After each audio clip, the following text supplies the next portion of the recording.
क्या हाल है सबका? बढ़िया। आज हम लोग क्लास 12 का बायोलॉजी स्टार्ट कर रहे हैं, जिसका फर्स्ट चैप्टर पढ़ेंगे। नाम है जीवों में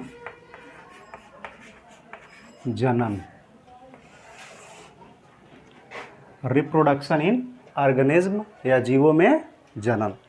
सबसे पहले हम लोग ये दो शब्दों का मतलब समझते हैं। जीव का मतलब क्या और जनन का मतलब क्या होगा, तब चैप्टर का पूरा डिटेल पढ़ेंगे। तो जीव समझने के पहले हम लोग समझते हैं कि पृथ्वी के बारे में, पूरा ब्रह्मांड के बारे में समझ लेते हैं। इस पूरे ब्रह्मांड में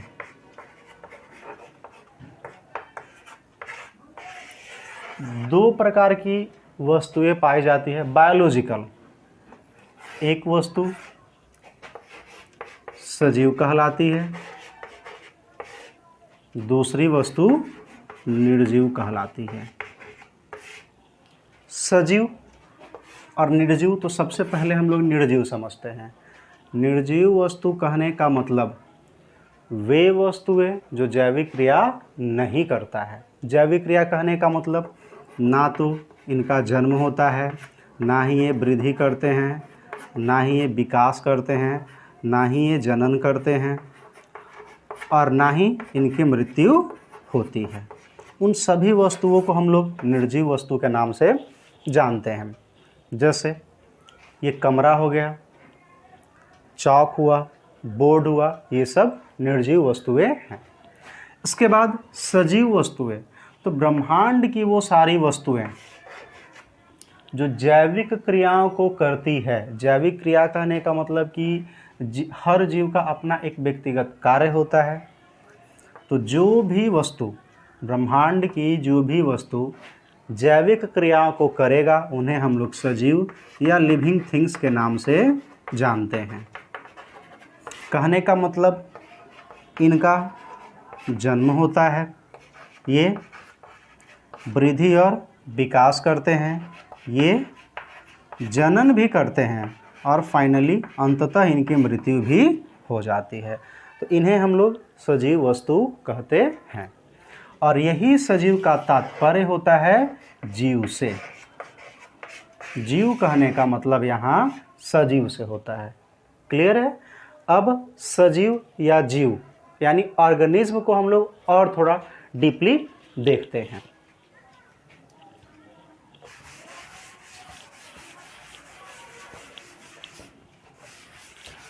तो अब जितने सारे जीव हैं, क्लियर है? जीव का मतलब हम लोग समझे कि जीव का आशय क्या होगा। अब ये जो जीव हैं, जीव भी हम लोग देखते हैं जनरली दो प्रकार के होते हैं। कैसे, तो थोड़ा सा और स्तर समझ लेते हैं। और 10 तक पढ़ना था पोषण के आधार पर जीवों का। स्वपोषी, परपोषी, यानी जो अपना भोजन स्वयं संश्लेषित कर ले, स्वपोषी। जो ऐसा नहीं करेगा उसे हम लोग परपोषी कहेंगे। इसके आधार पर थोड़ा सा यहाँ चलते हैं बायोलॉजिकली जीवों को, और ये इससे ये भी पता चलेगा कि बायोलॉजी जो सब्जेक्ट है,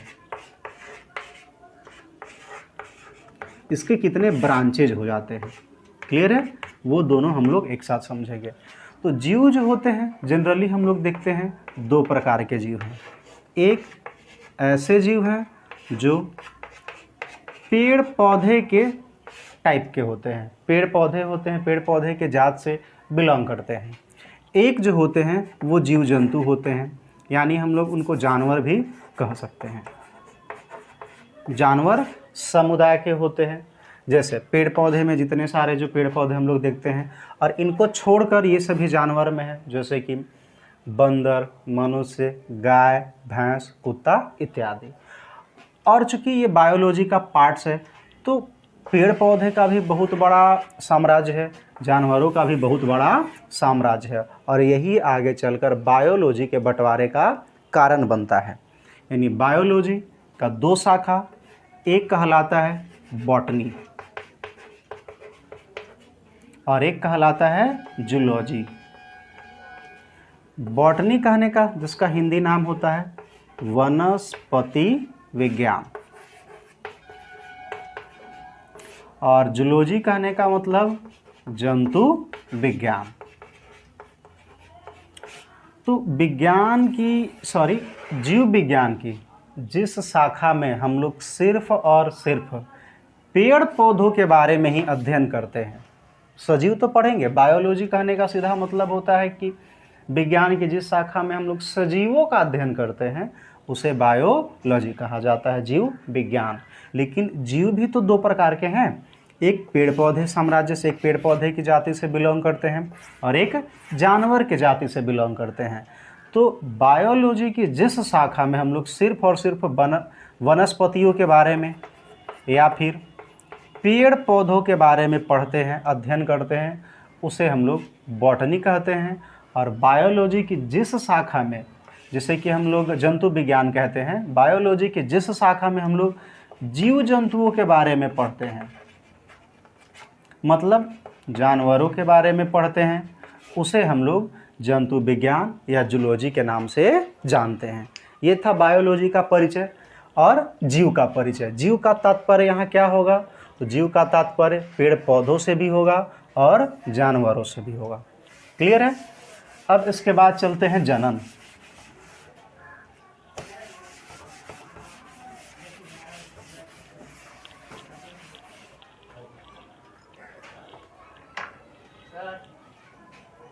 क्या जी, आ जाओ। नहीं पहुंचो क्लास।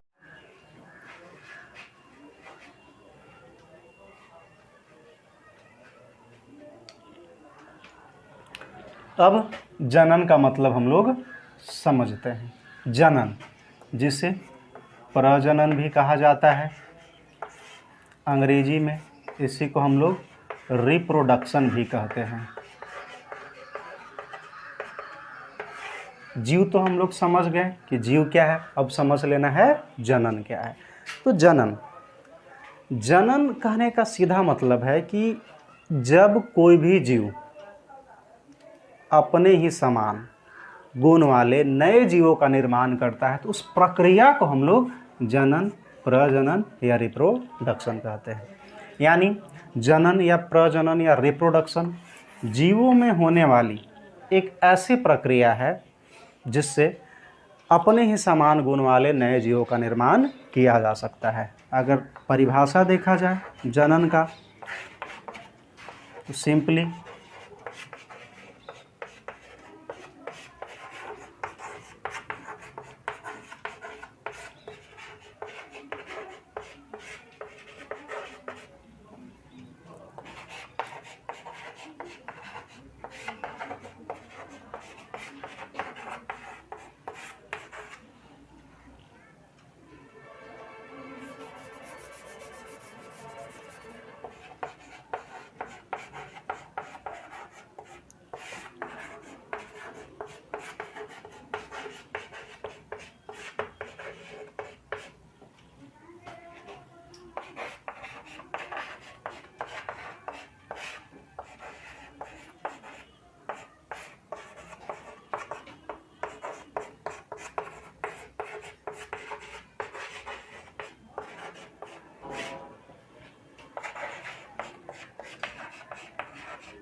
ये हुआ जनन या प्रजनन या रिप्रोडक्शन का मतलब है जब कोई भी जीव अपने ही समान गुण वाले नए जीवों का निर्माण करता है तो उस प्रक्रिया को जनन या प्रजनन या रिप्रोडक्शन कहा जाता है।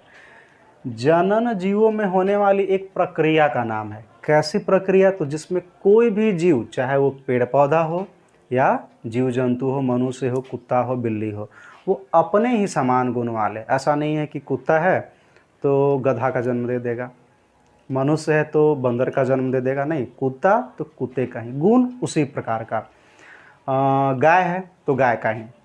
यानी जनन जीवों में होने वाला एक प्रक्रिया है। कैसी प्रक्रिया? तो ऐसी प्रक्रिया जिसमें कोई भी जीव अपने ही समान गुण वाले नए जीवों का निर्माण करता है तो उस प्रक्रिया को हम लोग जनन कहते हैं। अब आप लोग को समझ में आया होगा कि जीवों में जनन का मतलब क्या है।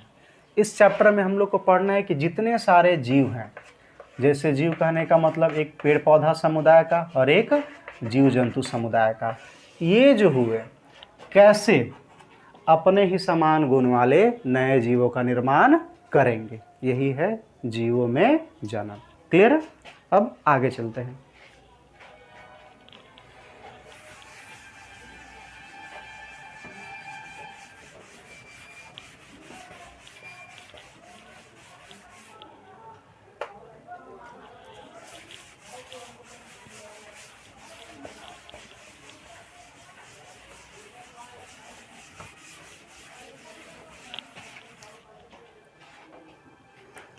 तो जीवों में जनन परिचय सबको समझ में आया। अब इसके लिए एक छोटा सा पॉइंट हम लोग समझ लेते हैं।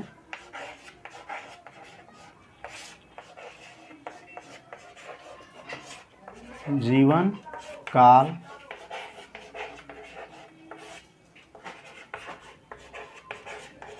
या जीवन अवधि, या अंग्रेजी में इसको कहा जाता है लाइफ स्पैन।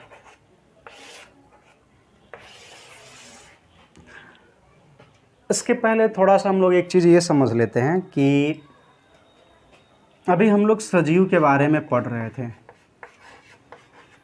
तो सजीव का दो गुण है। फर्स्ट, वो जन्म लेता है, यानी उसका निर्माण होता है, और दूसरा, सभी सजीवों की मृत्यु होती है, अर्थात वो नष्ट हो जाते हैं, मृत्यु को प्राप्त हो जाते हैं। अगर एक कोशिकीय को छोड़ दिया जाए तो कोई भी जीव अमर नहीं है। वो भी आगे बताएंगे कैसे। तो सजीव, जितने सारे सजीव हैं, चाहे वो पेड़ पौधा के हो जात के या जीव जंतु के जात के हो, सभी के सभी जन्म लेंगे और सभी के सभी मरेंगे। हम लोग के दादाजी एक समय में जन्म लिए होंगे, अभी कुछ के बच रहे, कुछ के मर गए होंगे या मर जाएंगे। हम लोग जन्म लिए, एक निश्चित समय के बाद हम लोग भी मर जाएंगे। धान का पौधा रोपते हैं, बीहन करते हैं, तो अंकुरित होकर जो निकला वो उसका जन्म हुआ। एक समय बाद वो पक जाता है, सूख जाता है, मतलब वो मर गया। हर सजीव यानी हर जीव जन्म लेगा, हर जीव मरेगा। प्रॉब्लम इसमें क्या है कि ये जो मृत्यु है, कई बार समय पूर्व मृत्यु हो जाती है। समय पूर्व कहने का मतलब, अगर जैसे कि मनुष्यों का ही ले लेते हैं, हम लोग जन्म तो लिए हैं, लेकिन प्रॉब्लम कहाँ हो जाता है कि कई बार दुर्घटना हो जाती है, बीमारी हो जाती है, और भी बहुत सारा कारण, जिनसे कि हम लोग मतलब असमय मृत्यु को प्राप्त हो जाते हैं। कहने का मतलब कि जैसे कोई शिशु जन्म लिया तो कुछ बीमारी के कारण जन्म के 1 या 2 सालों बाद मर गया, ये भी है। किसी का एक्सीडेंट हो गया 20 से 25 साल में, वो भी मर गया, ये भी है। लेकिन कुछ मनुष्य और अधिकतर मनुष्य उन मृत्यु के अलावा करते क्या कि वो जन्म लिए, उनका जन्म हुआ, उसके बाद वो वृद्धि किए। वृद्धि करने का मतलब कि वो किशोरावस्था में आ गए, किशोरावस्था से वो युवावस्था में आ गए, और युवावस्था से वो वृद्धावस्था में आ गए, और इसके बाद फाइनली वो प्रौढ़ावस्था में आ गए, और यहाँ से उनकी मृत्यु हो गई। कहने का मतलब जन्म लिए, बड़े हो गए और बुढ़ा गए, और बुढ़ाने के बाद वो मरे। एक ये मृत्यु, एक असमय मृत्यु। कहने का मतलब कि जन्म लिए, एक्सीडेंट के कारण कोई 10 वर्षों में मर गया, पौधों के साथ, जीव जंतुओं के साथ। तो समझना है हम लोग को जीवन काल या जीवन अवधि। अब ये पॉइंट समझ में आ गया तो आसानी से वो भी समझ में आ जाएगा। कैसे? तो देखो, जीवन काल या जीवन अवधि कहने का सीधा मतलब होता है कि किसी भी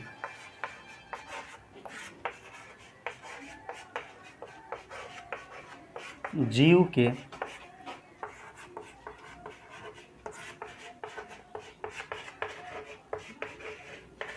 जन्म से लेकर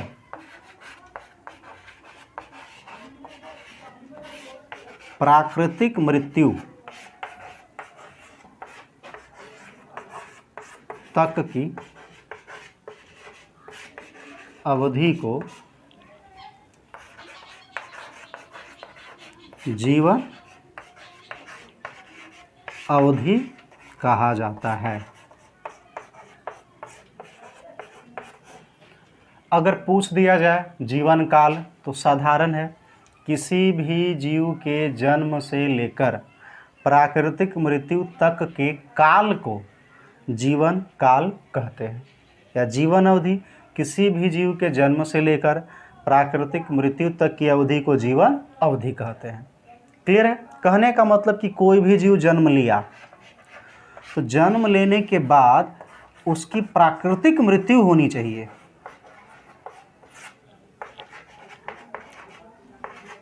यानी कि जन्म से लेकर प्राकृतिक मृत्यु तक की जो अवधि होगी, जो ड्यूरेशन होगा, उसी को हम लोग लाइफ स्पैन या जीवन काल या जीवन अवधि कहते हैं।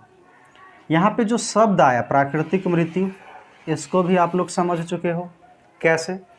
जैसे मृत्यु एक आकस्मिक मृत्यु और एक प्राकृतिक मृत्यु। प्राकृतिक मृत्यु कहने का मतलब कि आदमी जन्म लेगा, बड़ा होगा, बुढ़ाएगा, उसके बाद मरेगा, तब उसको कहेंगे प्राकृतिक मृत्यु, और उसी अवधि को हम लोग जीवन अवधि कहेंगे। ये नहीं कि कोई बच्चा जन्म लिया, किसी कारणवश 2 सालों में मर गया, तो 2 साल उसका जीवन अवधि नहीं होगा। कोई एक मनुष्य है, जन्म लिया, 25 सालों बाद किसी कारणवश, दुर्घटनावश या मृत्यु या बीमारीवश, कोरोना काल में भी ऐसा बहुत सारा चीज़ हुआ, उनकी मृत्यु हो गई, तो उसको भी हम लोग जीवन अवधि या जीवन काल नहीं कहेंगे। जन्म से लेकर प्राकृतिक मृत्यु यानी बड़ा होगा, बुढ़ाएगा, फाइनली मरेगा, जीवन अवधि या जीवन काल कहलाएगा। वर्तमान में मनुष्य का जो औसत जीवन अवधि है वो 60 साल है, जीवन अवधि। अब ऐसा नहीं है कि 61 साल हो जाएगा तो कोई मर जाएगा, नहीं मरेगा तो मार देंगे। 59 साल का है, मर गया तो उसका जीवन, एक औसत एक पैमाना है कि 60 साल है मनुष्यों का जीवन अवधि या जीवन काल। अब इसका संबंध थोड़ा सा समझ लेते हैं।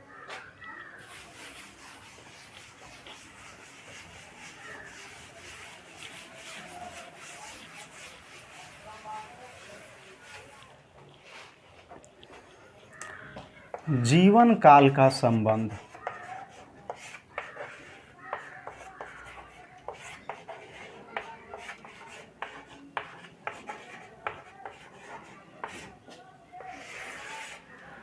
किसी भी जीव का जीवन काल उसके आकार, बनावट, संरचना इत्यादि से बिल्कुल भिन्न होती है। ये नहीं कि हाथी बहुत बड़ा जीव है तो बहुत साल जिएगा, कछुआ छोटा जीव है तो उससे कम जिएगा, ये नहीं है। हाथी ही कम जीता है, कछुआ ज़्यादा जीता है। यानी जीवन काल का संबंध किसी भी जीव के बनावट, संरचना इत्यादि समान होने पर भी समान नहीं होते हैं। और बड़ा अगर किसी का आकार है, किसी जीव का छोटा है, तो छोटा जीव कम नहीं जिएगा, बड़ा जीव ज़्यादा नहीं जिएगा। जैसे अगर समान जीवों की बात की जाए तो कौवा और कबूतर या तोता लेकर चलते हैं, दोनों लगभग समान हैं आकार के दृष्टिकोण से, लेकिन कौवा तोता की अपेक्षा कम जीता है। ये जीवन काल हो गया, जीवन काल का संबंध। इसके बाद हम लोग पढ़ते हैं जनन। फिर से एक बार देख लेते हैं जनन के बारे में। क्या है जनन? तो साधारण है, जनन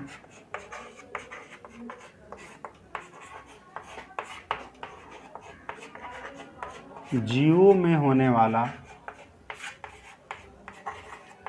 एक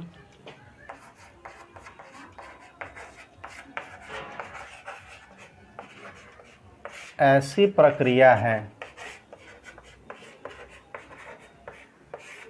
जिसमें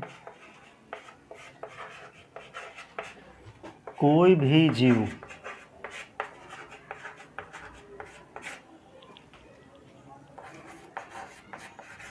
अपने ही समान गुण वाले नए जीवों का निर्माण करते हैं।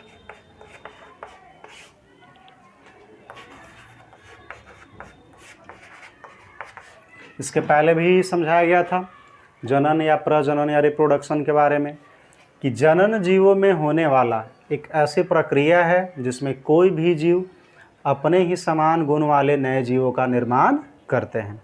ये जनन एक प्रक्रिया है। कैसी प्रक्रिया? तो जिसमें कोई भी जीव अपने ही समान गुण वाले नए जीवों का निर्माण करेगा, तो उस प्रक्रिया को हम लोग जनन कहते हैं। क्लियर है? अब इसके आगे चलते हैं, जनन का प्रकार। तो जनन जो होता है वो दो प्रकार का होता है। एक होता है लैंगिक जनन और एक होता है अलैंगिक जनन। लैंगिक जनन और दूसरा अलैंगिक जनन। ठीक है, तो समझते हैं लैंगिक जनन क्या है और अलैंगिक जनन क्या है। नोट कर लो सब लोग।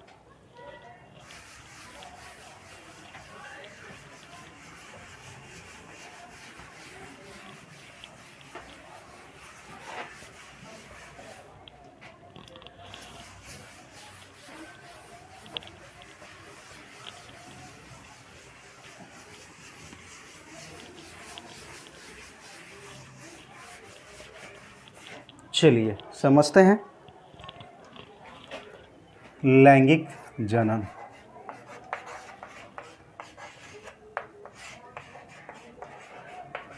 लैंगिक जनन जिसको हम लोग अंग्रेजी में सेक्सुअल रिप्रोडक्शन कहते हैं।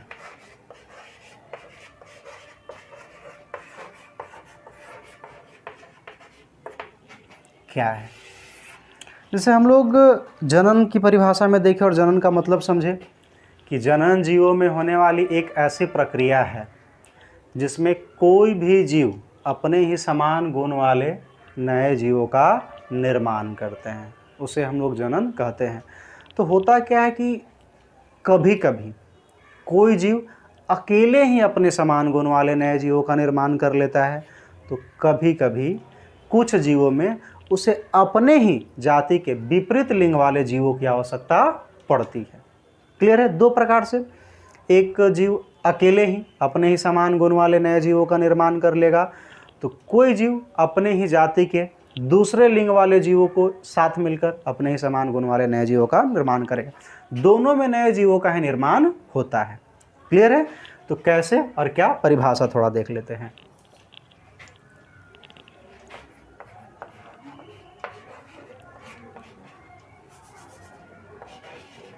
लैंगिक जनन कहने का मतलब कि जब कोई भी जीव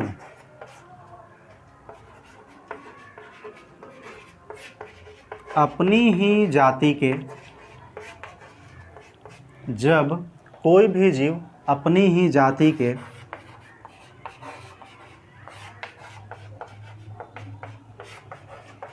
विपरीत लिंग वाले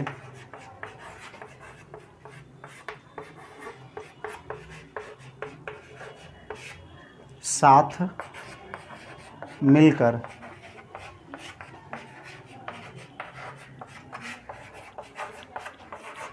अपने ही समान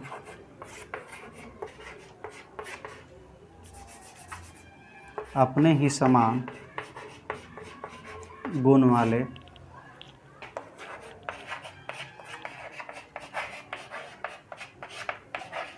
नए जीवों का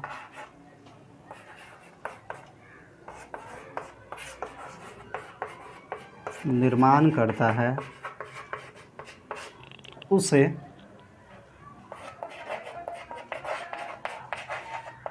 लैंगिक जनन कहते हैं। कहने का मतलब क्या?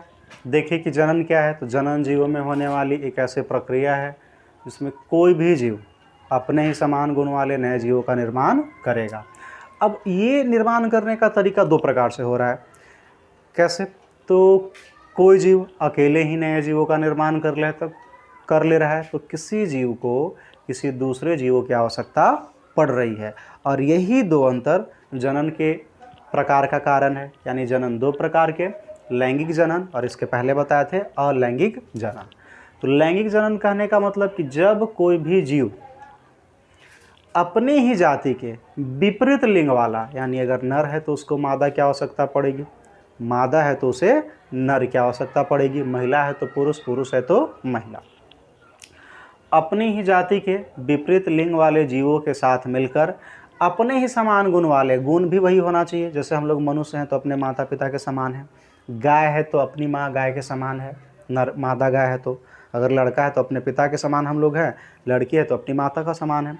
तो अपनी ही जाति के विपरीत लिंग वाले जीवों के साथ मिलकर अपने ही समान गुण वाले नए जीवों का निर्माण करता है, तो जनन की उस विधि को हम लोग लैंगिक जनन कहते हैं। उसे लैंगिक जनन कहा जाता है या कहते हैं। जो लिखना चाहिए आप लोग लिख सकते हो। क्लियर है? अब चलते हैं अलैंगिक जनन में।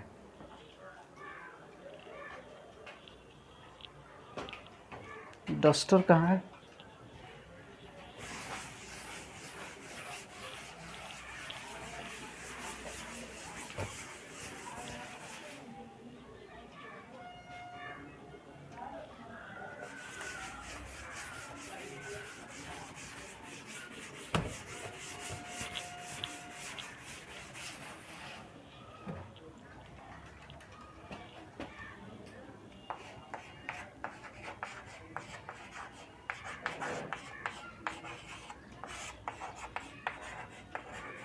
अलैंगिक जनन अंग्रेजी में इसको कहते हैं असेक्सुअल रिप्रोडक्शन।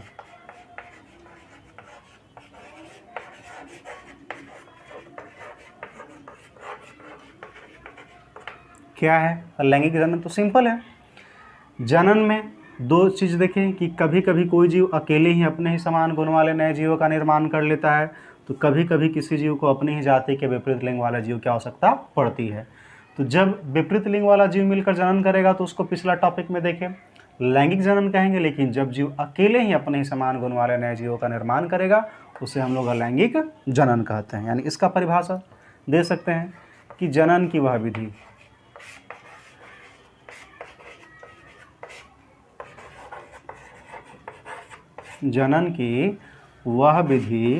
जिसमें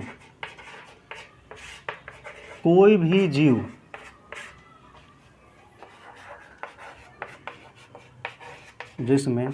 भी जीव अकेले ही,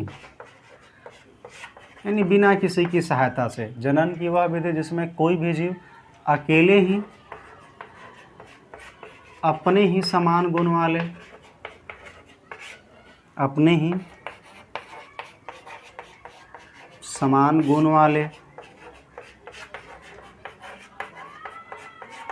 नए जीवों का निर्माण करता है या जन्म देता है। दोनों सही है, दोनों लिख सकते हो। जनन की वह विधि जिसमें कोई भी जीव अकेले ही अपने ही समान गुण वाले नए जीवों का निर्माण करता है उसे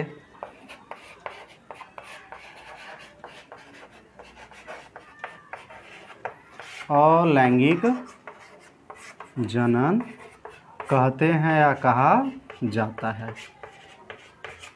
क्लियर है? यानी एक बार फिर से पूरा समझा दे रहे हैं, नोट कर लो सब लोग। क्लियर है? फिर से फर्स्ट टॉपिक हम लोग पढ़े जीवन अवधि। इसके पहले हम लोग पढ़े थे जीवों में जनन का परिचय, इसका मतलब क्या है, जीव का मतलब क्या होगा, जनन का मतलब क्या होगा। ठीक है, तो फर्स्ट टॉपिक उसके बाद था जीवन अवधि या जीवन काल या लाइफ स्पैन। तो जीवन अवधि कहने का मतलब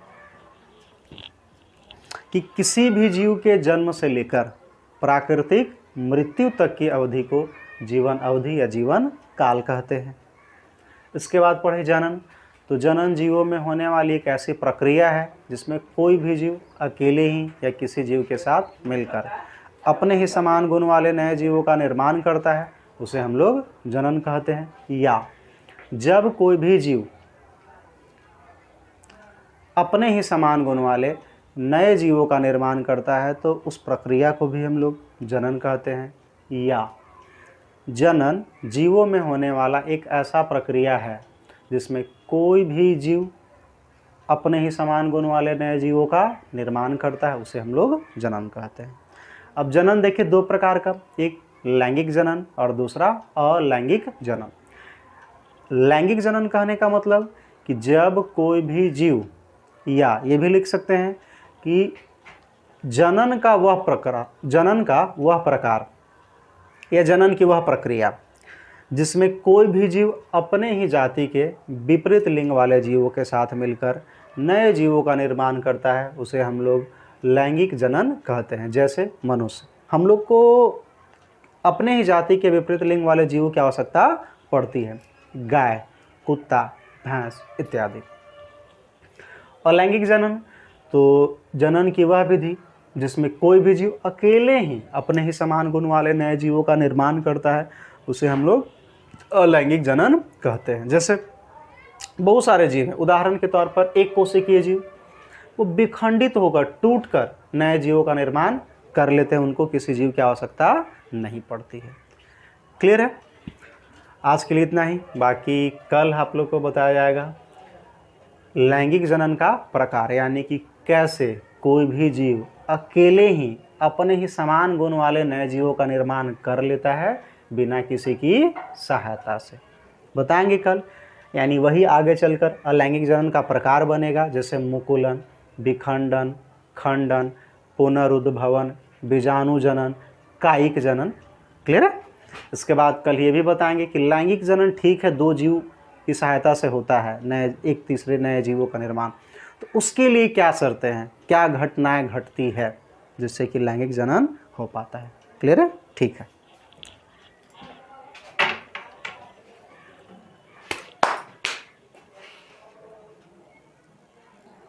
ठीक है।